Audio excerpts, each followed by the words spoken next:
Le titre du message de ce matin, c'est « Le jour de l'Éternel arrive ». Dans la Bible, il y a un jour à venir qui s'appelle « le jour de l'Éternel ».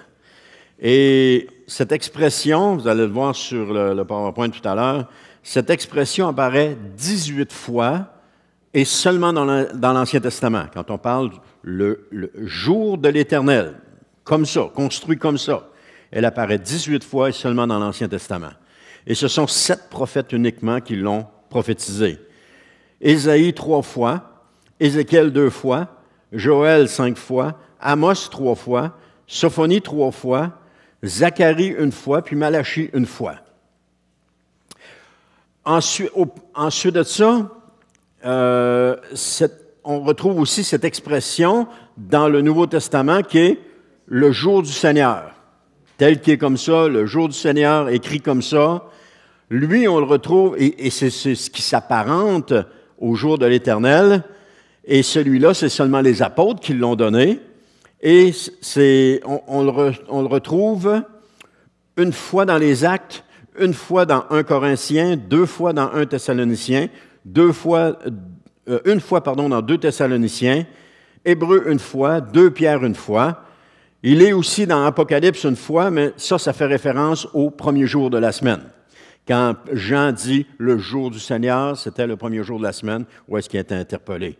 Donc, au prorata, le Nouveau Testament parle presque 2 fois plus du jour du Seigneur que le jour de l'Éternel dans l'Ancien Testament. C'est intéressant parce que quand on regarde le nombre de livres qu'il y a dans l'Ancien Testament versus le nombre de fois où est-ce que c'est parlé, comme par exemple dans la 18 fois pour l'Ancien Testament, et puis on parle de 8 fois pour le Nouveau Testament, alors ça représente presque, par rapport au nombre de livres, presque le double de fois que c'est mentionné dans le Nouveau Testament, au prorata, bien entendu. Mais ça, c'est juste cette expression-là. Il y en a d'autres qui décrivent ces journées-là, mais juste celle-là. Avant d'aller plus loin, il faut démêler les événements. Parce que le jour de l'Éternel est, selon moi, en tout cas selon ce que j'ai pu comprendre, la période des tribulations. Vous allez voir tantôt, quand on va avancer, ça s'apparente à ça. Tandis que le jour du Seigneur s'apparente plus au retour du Seigneur Jésus. Et il y a des petites choses qui nous font dire que ça ressemble beaucoup à ça. Retenez ça, parce qu'à mesure qu'on va avancer, vous allez voir, vous allez peut-être faire des liens puis dire « Ah, c'est vrai que ça ressemble à ça ». Dans l'Ancien Testament, la référence ou le contexte du jour du Seigneur, parce que ça c'est important, lorsqu'on parle de prophétie, on doit tenir compte du contexte. Si tu tiens compte du contexte, tu vas dire n'importe quoi. Alors, dans l'Ancien Testament, la référence ou le contexte du jour du Seigneur est en lien, les 7 prophètes qui l'ont prophétisé, est en lien avec la future invasion de Juda, ou d'Israël aussi, par leurs ennemis, c'est-à-dire les Assyriens et l'armée babylonienne. Ça dépend du prophète qui l'a mentionné, parce que certains prophètes avertissaient Israël par rapport à l'envahissement des Assyriens, et d'autres prophètes avertissaient Juda par rapport à l'envahissement de Babylone. Mais au travers de ces passages et de leur contexte, il y a des allusions à notre temps à nous. Des petits mots qui font référence à notre temps à nous. Et ces mots-là, comme je dis, ils sont du type de passage contextuel des 2 testaments. Autrement dit, je prends un exemple de même, ce qu'Ésaïe a prophétisé s'adressait au peuple d'Israël, mais il y a des petits mots dedans qui nous démontrent que la prophétie s'adresse aussi à nous qui vivons les derniers temps. Juste une chose que je veux apporter, je sens que le Seigneur met de la pression présentement par rapport à cela. La semaine passée, j'ai parlé de cela. Cette semaine, il y avait encore cela. C'était fort sur mon cœur. Le Seigneur met de la pression par rapport à cela. Parce que, frères et sœurs, nous vivons les derniers moments. Et il est important de se préparer. Il est important d'être prêt. Le message de ce matin, ce n'est pas pour vous faire peur. Ce n'est pas pour mettre la crainte à l'intérieur de vous puis vous mettiez à shaker. Le message de ce matin, c'est pour vous amener à vous préparer, à être prêt. Et comment est-ce qu'on se prépare? Je l'ai dit la semaine dernière, comment est-ce qu'on se prépare? Dans l'obéissance au Seigneur et en se gardant dans la pureté.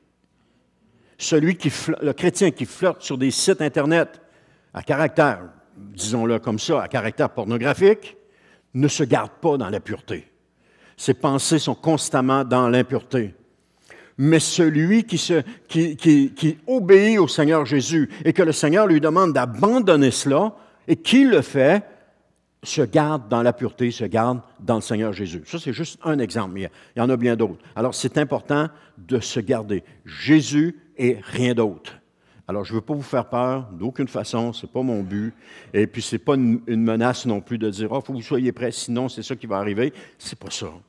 C'est que le Seigneur nous dit ce matin, « Préparez-vous. » Et vous allez voir à mesure qu'on va avancer.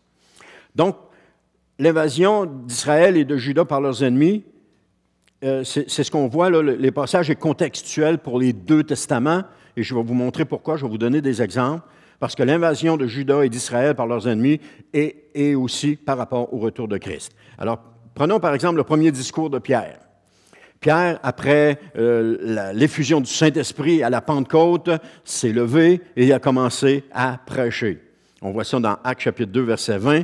Et dans sa prédication, ce qu'il a dit, la première prédication qui est amenée après l'effusion du Saint-Esprit, ce que Pierre va dire, et le soleil s'obscurcira, en parlant du jour du Seigneur, et le soleil s'obscurcira, la lune deviendra de sang avant la venue du jour du Seigneur, ce jour grand et glorieux. Amen. Remarquez le mot glorieux ici. Et ça fait référence au dernier jour qu'on va voir un petit peu plus loin. Maintenant, ce que Pierre a apporté là, il est en train de citer le prophète Joël. Et voici ce que Joël a dit, et ça se ressemble beaucoup. Il a dit, « Le soleil s'obscurcira », Joël chapitre 3, verset 4. « Et le soleil s'obscurcira, la lune deviendra de sang avant que vienne le jour de l'Éternel, ce jour grand et terrible. » Alors Joël parle d'un jour terrible, Pierre parle d'un jour glorieux. Il prend la même prophétie, mais il la décrivent différemment. Alors, ce qu'on voit, c'est que Pierre parle du jour du Seigneur. On est dans le Nouveau Testament, il parle du jour du Seigneur, tandis que Joël est dans l'Ancien Testament et il parle du jour de l'Éternel. Joël n'a aucune connaissance de Jésus. Il n'a pas vécu à cette époque-là, il a vécu avant. Il a prophétisé mais il ne l'a pas connu, il ne l'a pas vu, il ne l'a jamais côtoyé. Pierre, c'est un jour grand et glorieux, puis Joël, c'est un jour grand et terrible. Pourquoi terrible, puis pourquoi glorieux? Terrible parce que Juda et Israël sont déportés.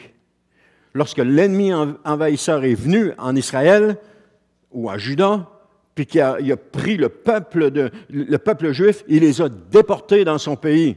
C'est un jour terrible pour Juda, parce que le temple a été détruit, les murailles ont été détruites, la ville a été laissée déserte, Israël était plus dans sa terre.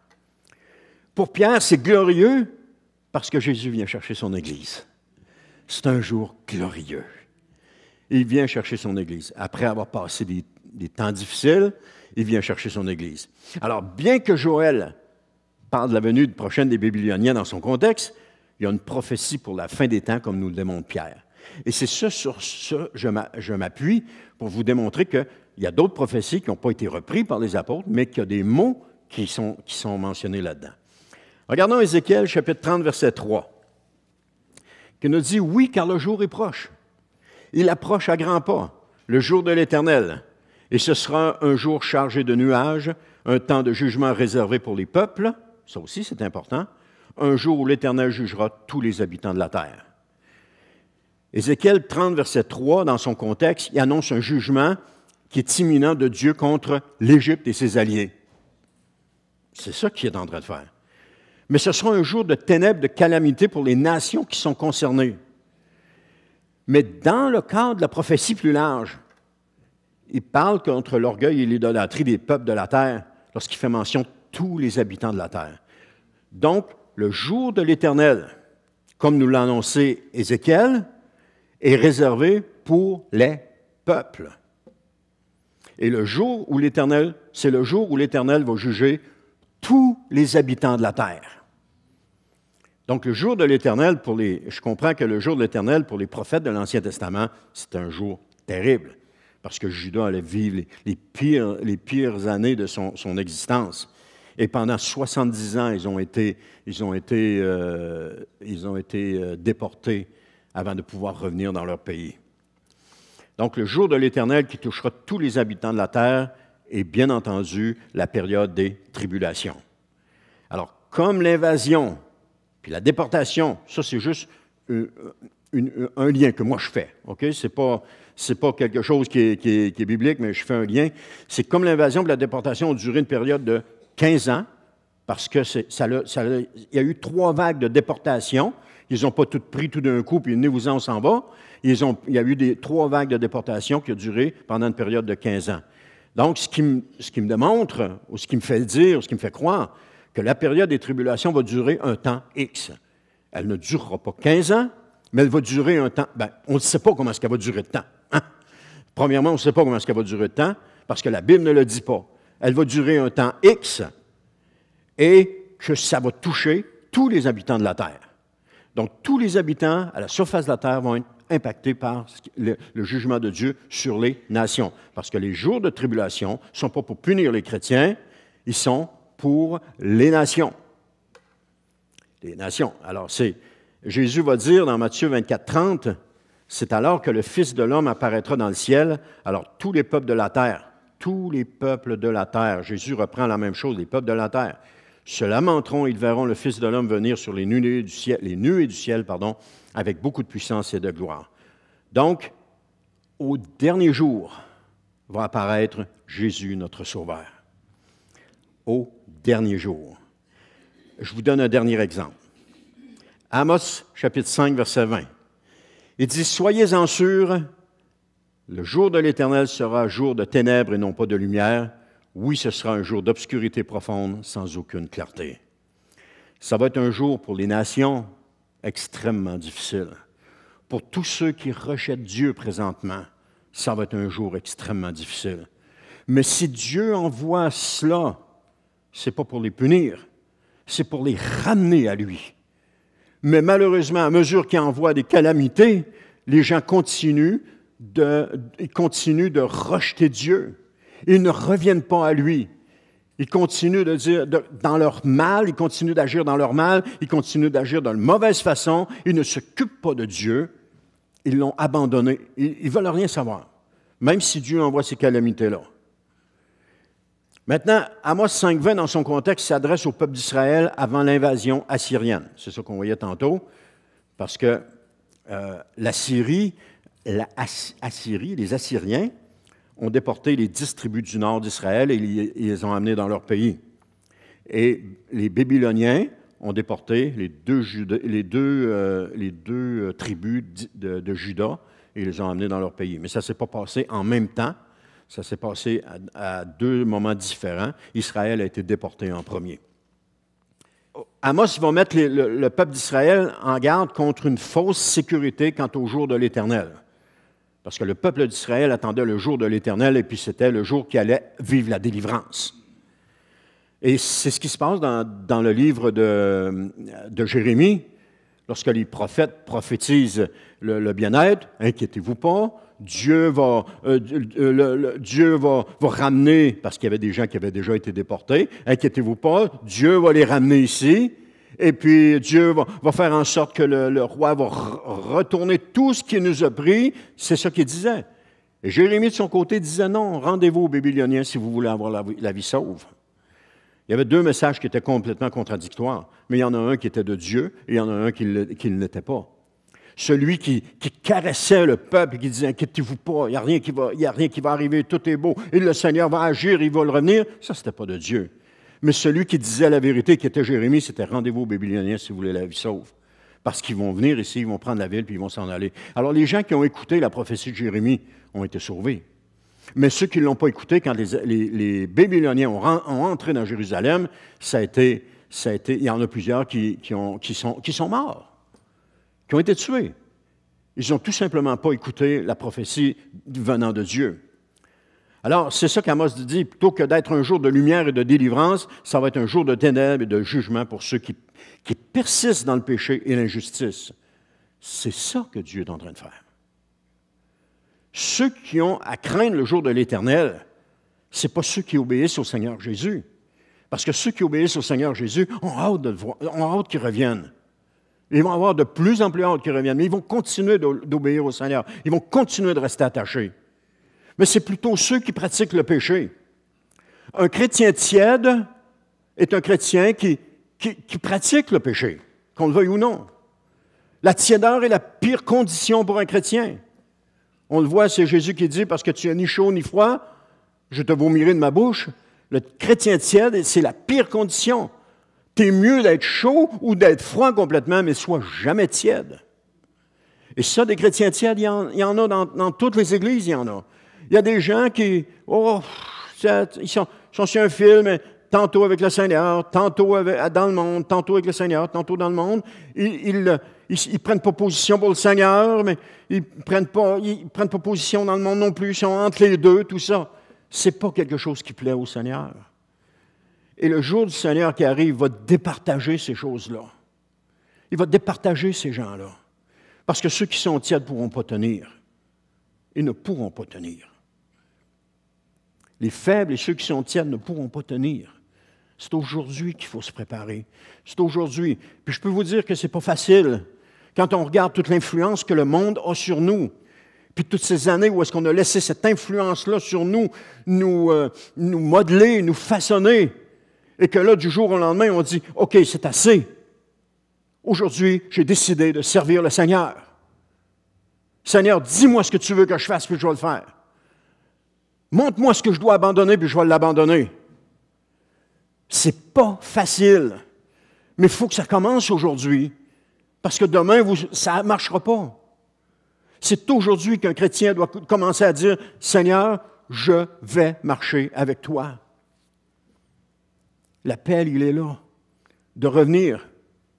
Parce que ceux qui craignent le jour de l'Éternel, ce n'est pas ceux qui obéissent au Seigneur, c'est ceux qui pratiquent le péché. Ceux qui ont peur de la fin des temps, c'est les nations qui ont peur de la fin des temps. Mais pas les chrétiens, parce que les chrétiens connaissent leur Seigneur. Jésus a dit, mes brebis entendent ma voix et elles me suivent. Puis le prophète Amos ici appelle le peuple à se repentir et à vivre selon la justice de Dieu. Maintenant, Jésus va dire dans Matthieu 24, 29, « Aussitôt, après ces jours de détresse, le soleil s'obscurcira, la lune perdra sa clarté, les étoiles tomberont du ciel, les puissances célestes seront ébranlées. » Après la période des tribulations, c'est ça qui va se passer. Après le jour de l'Éternel, qui ressemble à cette période de tribulation, ça va être le jour du Seigneur. Les jours de détresse, ce sont des jours dont le jugement de Dieu s'est abattu sur la terre envers les nations. Et c'est ce qu'on appelle la période des tribulations. C'est une période intense où les différentes coupes, la colère de Dieu vont être déversées sur la terre. Si vous avez lu l'Apocalypse, vous êtes en mesure de le voir, les différentes coupes sont déversées sur la terre.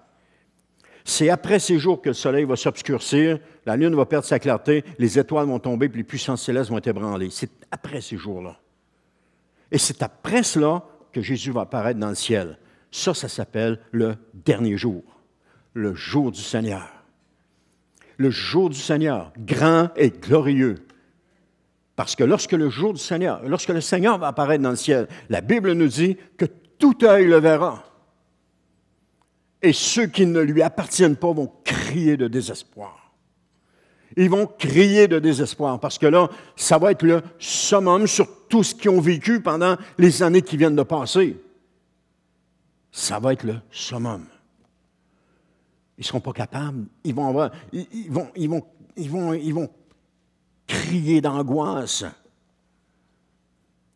Maintenant, on voit qu'il y a un lien entre l'annonce du jour de l'Éternel dans l'Ancien Testament puis l'annonce du jour du Seigneur dans le Nouveau Testament. Alors, comme j'ai dit, dans le contexte de l'Ancien Testament, ça se prête à l'invasion d'Israël et Juda.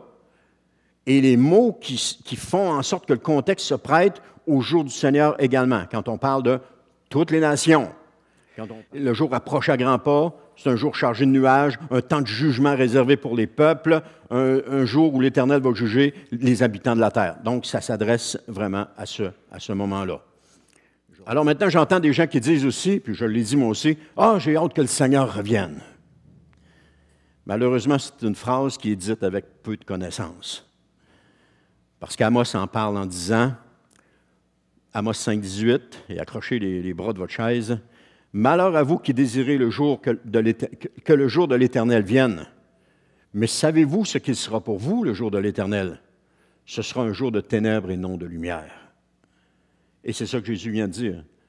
Quand il va revenir, la lune, le soleil ne brillera plus, ça va être un jour chargé de nuages, la lune n'éclairera plus, les étoiles vont tomber du ciel, ça va être un jour chargé de ténèbres et non pas de lumière.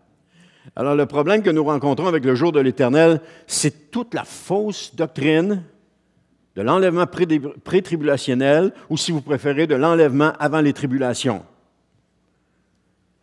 C'est une doctrine, frères et sœurs, qui donne des faux espoirs aux croyants, en leur disant de ne pas s'inquiéter, qu'ils seront enlevés avant que vienne le jour de l'Éternel. Pareil, comme les prophètes du temps de Jérémie, « Inquiétez-vous pas, tout va nous être rendu, le roi de Babylone va renvoyer les gens, puis tout va bien aller, puis il n'y aura pas de problème. » La même affaire qui se passe. Pareil, le même scénario se répète. Au lieu d'encourager les gens à se préparer, ils leur chantent une comptine pour les endormir. C'est aussi simple que ça. C'est ça la réalité actuelle. C'est ça la réalité dans laquelle on vit, frères et sœurs. On vit dans cette réalité-là. On nous chante une comptine pour nous endormir. J'ai écouté cette semaine un prédicateur connu, mais ce n'est pas celui que vous pensez, qui apportait une prédication sur le retour de Jésus dans son Église. Il a parlé, c'était bien dit, c'était bien intéressant, il parlait bien, pas comme moi, il ne faisait pas ça, il disait les mots comme il faut, un après l'autre, et c'était très intéressant, puis même les gens dans la salle applaudissaient, puis ils étaient contents d'entendre ce qu'ils entendaient. Le problème, il n'a jamais donné une seule référence biblique. Jamais donné une seule référence biblique. Et je le comprends. Parce que s'ils les avaient donnés, les gens auraient été voir et auraient dit « Mais ça ne marche pas. » Tous des versets pris hors de leur contexte qui sont amenés pour justifier cette fausse doctrine-là. J'en revenais pas. Jamais donné une référence biblique. Et les gens sont là, ils étaient là, puis ils l'applaudissaient, puis ils étaient contents, puis « Wow, merci ». Ça me rend triste, ces choses-là. Ça m'attriste. Parce que nombre de personnes font confiance aux prédicateurs et ne vont jamais vérifier dans la parole de Dieu. Le prédicateur est un homme, imparfait comme tous les autres hommes. N'oubliez jamais ça. Plus encore, les gens écoutent des prédications sur Internet de prédicateurs qui ne connaissent pas puis ils lui font confiance. « Ah, c'est un homme de Dieu, on va lui faire confiance. » Prenez votre Bible et allez voir, frères et sœurs. Prenez votre Bible puis vérifiez ce qui est dit. Vérifiez pas si le verset est raconté pareil. Allez voir le contexte dans lequel le verset a été donné. Allez voir qu'est-ce que ça dit, le contexte. Est-ce que le contexte dit ce qu'il est en train de dire ou il dit autre chose? C'est trop important. Tantôt, on louait, puis la pensée qui m'est venue, c'est les chrétiens jouent à la roulette russe. Ils jouent à la roulette russe avec leur vie. Comme celui qui prend le gun à la roulette russe puis qui se le met là, il y a juste une balle dedans. Mais quand le coup va partir, ça peut tomber sur la balle. Il ne le sait pas. Allez vérifier. Allez voir. Même ce que je vous dis, moi, allez voir. Allez vérifier. On a serré nos Bibles, on les a fermées, on les a serrées, on ne les amène plus à l'Église. Ah, tout est sur le PowerPoint, tout est là. Mais une chose est sûre, je vais tout le temps vous parler du contexte, parce que le contexte est trop important. Sans le contexte, on sort un verset de son contexte, on lui fait dire autre chose. C'est trop important. Ouvrez les yeux, frères et sœurs, parce que tout le mensonge qui entoure cette fausse doctrine, laissez-vous plus chanter de comptines. Surtout, laissez-vous pas endormir, parce que le jour de l'Éternel arrive. Le jour de l'Éternel arrive. Je vous donne un exemple. Selon cette doctrine, ils affirment qu'il va y avoir 2 retours de Jésus. Vous l'avez tous entendu, hein? Jésus va venir une première fois dans les airs, il va venir enlever son Église, il ne posera pas le pied à terre, il enlève son Église, et puis il les amène avec lui au ciel. Déjà là, ça ne marche pas. Parce que Jésus n'a jamais parlé de 2 retours, puis personne n'est monté au ciel, si ce n'est le Fils de Dieu qui en est descendu. Bon, alors, ils ne peuvent pas être allés au ciel. Alors, ils vont dire, oui, mais le larron sur la croix. Le larron, j'ai fait un enseignement là-dessus sur ma page YouTube. Et puis le larron, c'est un problème d'interprétation. Comme je disais, le larron sur la croix, c'est le problème de virgule en français qui fait toute la différence. Dans ma version sommaire, il y a un 2 points, puis le 2 points, il n'y a pas d'affaire là. Bien, premièrement, dans le texte grec original, il n'y a pas de virgule, il n'y a pas de 2 points. Parce que dans le texte original grec, la virgule était là pour mettre une pause dans la lecture. Rien d'autre, à mettre une pause. Tandis que nous, en français, ça a une signification. Quand on met une virgule à une place ou à une autre place, on change tout le sens de la phrase. Comme par exemple, ça dit, Jésus lui dit, virgule, aujourd'hui tu seras avec moi dans le paradis. Mais si on change la virgule de place, aujourd'hui, Jésus lui dit, attends un petit peu, aujourd'hui, Jésus lui dit, tu seras avec moi. Non, aujourd'hui, je te le dis, tu seras avec moi dans le paradis. OK. Je vais vous le donner avec une intonation, de voir ça va être mieux. Aujourd'hui, je te le dis, tu seras avec moi dans le paradis. Ça suppose que le gars, quand il va mourir, il monte avec Jésus au paradis. Mais l'autre façon de le dire, c'est, aujourd'hui, là, je te le dis, tu vas être avec moi au paradis.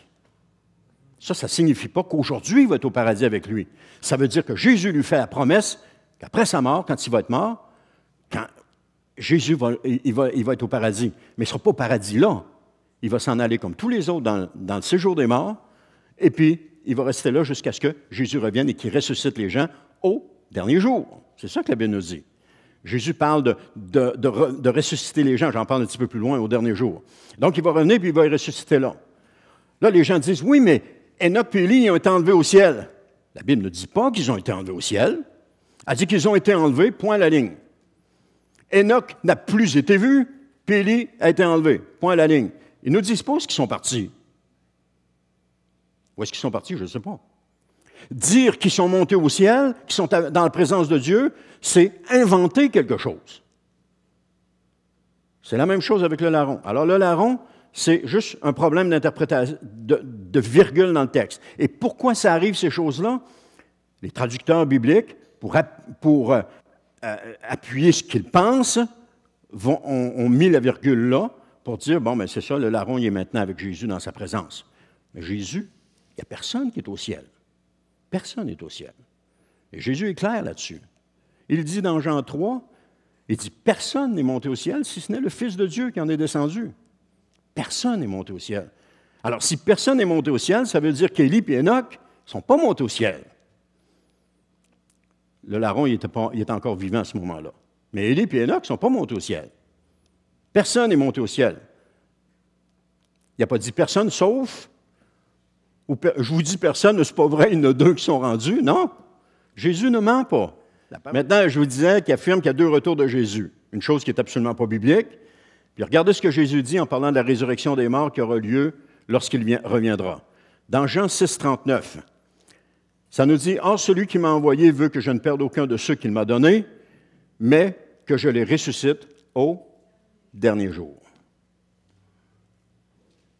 Quand on dit que Jésus revient, qu'il prend les morts en Christ, puis après ça, il prend les vivants, et puis il s'en va au ciel avec eux, on serait supposé être le dernier jour, parce qu'il a dit qu'il les ressusciterait au dernier jour.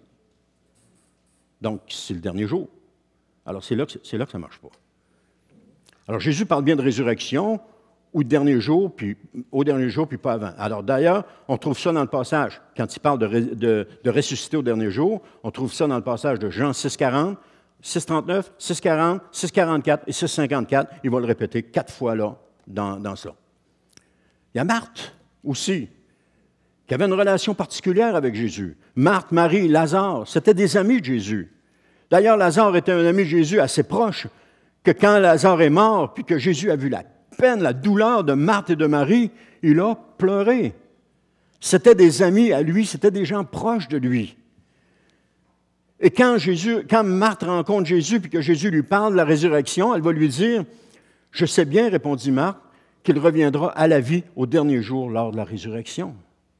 Marthe dit la même chose que Jésus a dit. Donc, Marthe répète ce que Jésus lui a possiblement dit, lui a possiblement enseigné.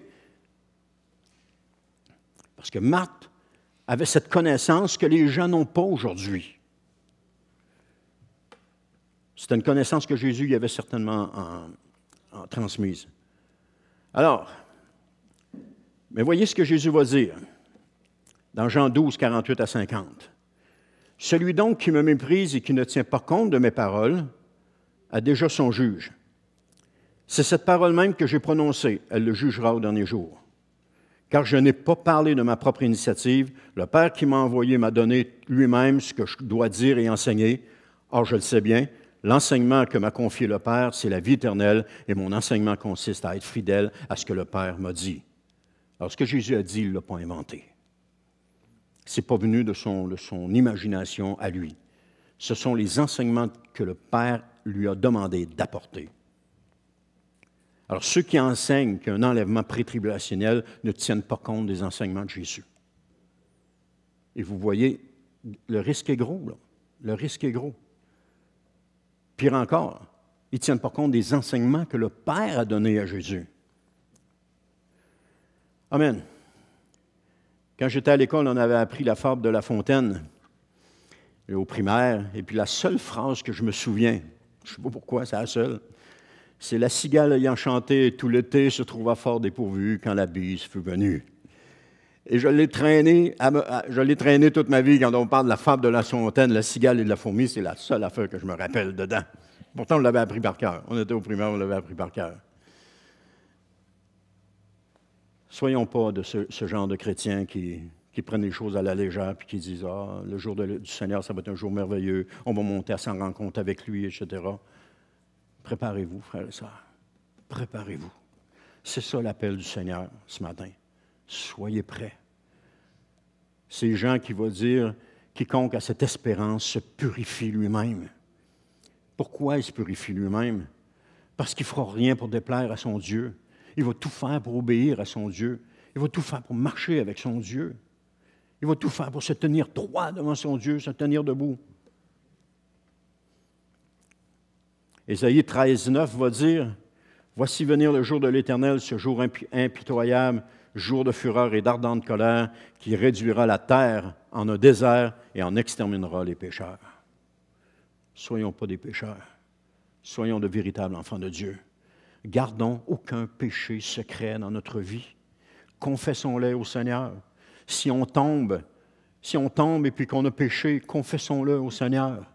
Attendons pas que le soir vienne, que la nuit vienne. Attendons pas ça. Confessons-le au Seigneur. Détournons-nous de nos mauvaises habitudes, ces habitudes qui nous ruinent à l'intérieur, qui nous brisent à l'intérieur, puis que le Seigneur nous a demandé d'abandonner. Abandonnons-les. Parce que les jours à venir vont être des jours qui vont demander tout notre petit change. Et si on n'est pas prêt pour ces jours-là, mais c'est aujourd'hui qu'on se prépare. Aujourd'hui. Frères et sœurs, je rends gloire à Dieu pour tout ce que j'ai passé jusqu'à maintenant. Parce que tout ce que j'ai passé jusqu'à maintenant, on l'a vu dans le film la semaine passée, a permis de me rendre plus fort. Toutes les épreuves qu'on vit nous rendent plus forts. Et vous savez, des fois, on dit « Ah, le diable a fait ceci, le diable a fait cela, je suis obligé de combattre le diable, etc. » C'est le Seigneur qui est en arrière de tout ça. Le Seigneur est en arrière de tout cela. Paul monte à Jérusalem, je n'ai pas les passages exacts, mais c'est dans le livre des Actes, là, lorsque Paul monte à Jérusalem, je les mettrai sur la vidéo, là. Mais Paul monte à Jérusalem, et puis il sait ce qui va y arriver.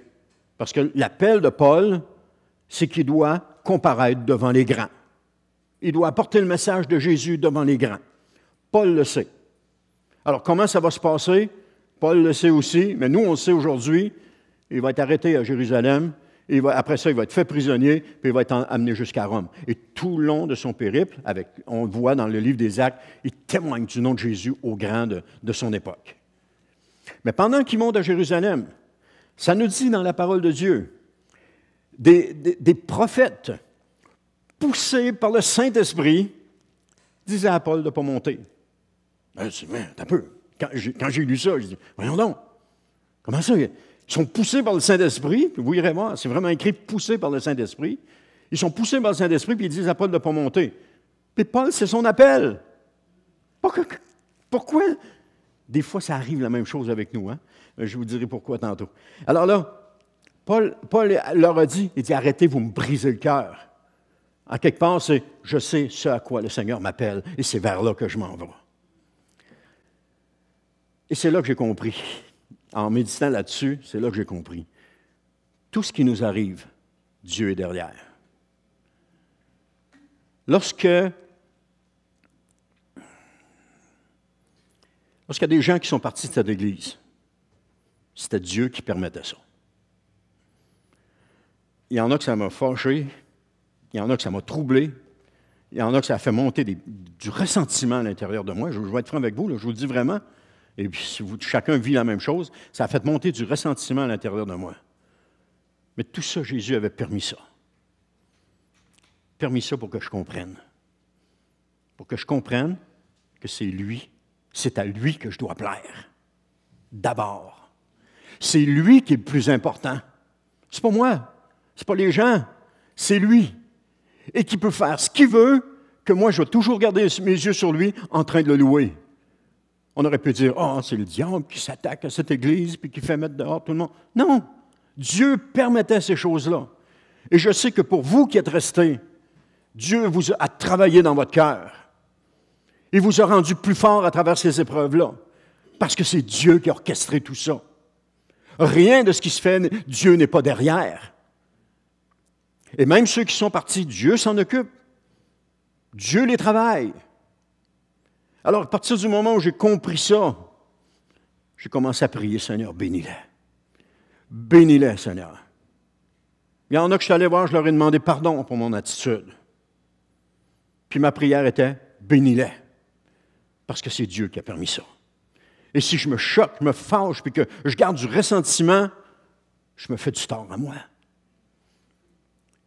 Et j'ai commencé à prier que Dieu les bénisse. Puis qu'ils réussissent mieux. Puis qu'ils aient plus la bénédiction que Dieu. Ça démontre la guérison à l'intérieur de soi. Parce que les gens ne m'appartiennent pas. L'Église ne m'appartient pas. J'appartiens au Seigneur. C'est le Seigneur qui décide de tout, qui fait tout. Et à partir du moment où on obéit au Seigneur Jésus, c'est là que la bénédiction vient. C'est là que la bénédiction vient. Bien sûr, elle vient avec toutes sortes de choses aussi, mais gloire à Dieu. Sophonie, chapitre 1, verset 14. « Car voici qu'il est proche, le jour de l'Éternel. Oui, ce grand jour est proche.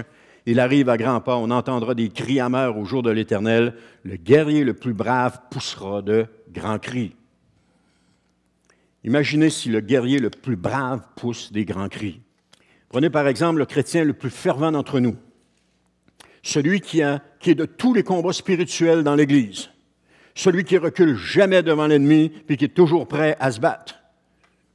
Il nous dit que ce dernier jour, le jour de l'Éternel, il va pousser des grands cris. Alors, si lui pousse des grands cris, ça va être quoi la situation de ceux qui se sont laissés berner par des faux prophètes? Ça va être quoi la situation de ceux qui ont pris à la légère leur vie chrétienne? De ceux qui ont négligé leur relation avec le Seigneur Jésus? Ça va être quoi? De ceux dont la vie est empreinte de péché, de compromis. Frères et sœurs, l'appel du Seigneur est solennel, puis il doit être pris au sérieux, parce que ce jour arrive. Les pécheurs ne tiendront pas devant le Seigneur Jésus. Encore moins les chrétiens tièdes, remplis de compromis, ne tiendront pas devant le Seigneur Jésus. Des chrétiens qui sont prêts à accepter le péché dans leur vie et qui le pratiquent sans aucune gêne. C'est sûr que ce n'est pas un message qu'on entend dans toutes les églises. Je suis bien conscient de ça. Parce que ce que les gens préfèrent entendre, c'est ce qui caresse leurs oreilles. On en est rendu là, frères et sœurs. C'est Paul qui parle de cela. Le jour de l'Éternel arrive, puis il faut le prendre au sérieux, l'appel de Dieu.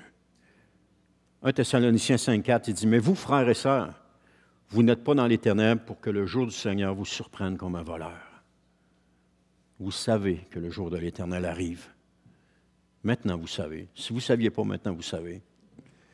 préparez-vous. C'est le cri du Saint-Esprit à son Église. Préparez-vous. Maintenant, quand est-ce que ce jour va venir? Il y a une référence dans l'Ancien Testament, c'est dans le livre du prophète Malachie, qui nous dit au chapitre 3, verset 23, « Voici, je vous envoie Élie le prophète avant que le jour de l'Éternel arrive, ce jour grand et terrible. » Cette prophétie comporte bien entendu deux sens. D'abord, la première, c'est pour la première venue de Jésus, hein, avant que le jour de je vous envoie Élie, ça c'est avant la première venue de Jésus. Jésus a confirmé, c'est ça? Non, Jésus a confirmé que Jean-Baptiste était l'Élie qui devait venir. Mais une chose qui est spéciale, quand je regardais ça, puis je lisais dans la parole, quand les pharisiens sont allés voir Jean-Baptiste, puis ils ont dit, « Qui es-tu? Es-tu l'Élie qui doit venir? » Jean-Baptiste a dit, « Non, je ne le suis pas. » Et puis un peu plus loin, Jésus confirme que Jean-Baptiste est l'Élie qui devait venir. Là, j'ai dit, c'est encore un mystère pour moi. Pourquoi Jean-Baptiste n'a pas répondu? Peut-être que Jean-Baptiste ne connaissait pas son appel. Il connaissait une partie de son appel, mais il ne la connaissait pas toute. Peut-être c'est ça, je ne sais pas. Mais c'est spécial pareil. Jésus va confirmer. C'est peut-être que c'est lorsque Jésus confirme notre appel que c'est vraiment notre appel. Et que nous, on ne peut pas confirmer notre appel nous-mêmes. C'est Jésus qui confirme notre appel. C'est peut-être ça. Mais oui, c'est spécial. J'ai trouvé ça fun. Je voulais que vous le sachiez. Maintenant,